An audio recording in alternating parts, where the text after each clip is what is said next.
تحدثت عن موقف الكنيسة، والمفروض ان الكنيسة تكون حاضرة في موضوع الطلاق الشفوي وتوثيقه. الحقيقه انا عايزه اقول لك اصل الكنيسه ليها حاجات وبتلتزم بتعليم الكتاب المقدس، لكن انا كنت عايزه اخدها من منظور تاني، لان احنا بيطبق علينا الشريعه الاسلاميه في القضايا، بنيجي عند الكنيسه الموضوع بيختلف. لا انا عايزه يكون بقى نحاول نوفق ونقرب المسافات، لان انت عندك ناس كتيره جدا جدا يعني بمعنى اصح حالها واقف، لان لا هي محصله متجوزه ولا متطلقه، لان القضيه بتاخد طلاق من المحكمه لكن ما بتاخدش تصريح جواز من الكنيسه، فهنا بيحصل تعارض كبير جدا. لا احنا عايزين نقرب المسافات وما نخرجش عن انا مش من الناس اللي بتطالب بنخرج عن تعليم الدين، انما ننصف المراه لانهم بيبقوا صغيرين وبيعيشوا حياتهم بالطريقه دي وبيربوا اولادهم بيموتوا ويعيشوا وقضيتهم لسه ما اتحلتش.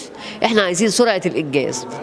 احنا مش ما فيش مانع ان احنا نخصص دوائر مخصصه بعينها للقضايا اللي من النوع ده، سواء لغير المسلمين يعني او سواء للمسلمين. حتى احنا عايزين نحسم الامور، ما تقعدش كلها متعلقه كده. البنت ممكن تشيب وهي لسه ما خدتش حقها في القضيه، الطفل اللي ممكن يكبر ويبقى شاب ولسه ما خدش حقه. احنا عايزين يبقى له هويه، يطلع شاب طبيعي او بنت طبيعيه في المجتمع. طب ليه الكنيسة لم تتحرك في هذا الاطار يعني؟ لا ما انا بقول لك اصل الكنيسه ملتزمه بتعليم الانجيل، لكن احنا في القضايا لما بتلجئي للمحكمه انت ممكن تاخدي حكم طلاق من المحكمه، لكن الكنيسه ما تنفذوش، لان احنا عندنا التعليم بتبقى مختلفه شويه.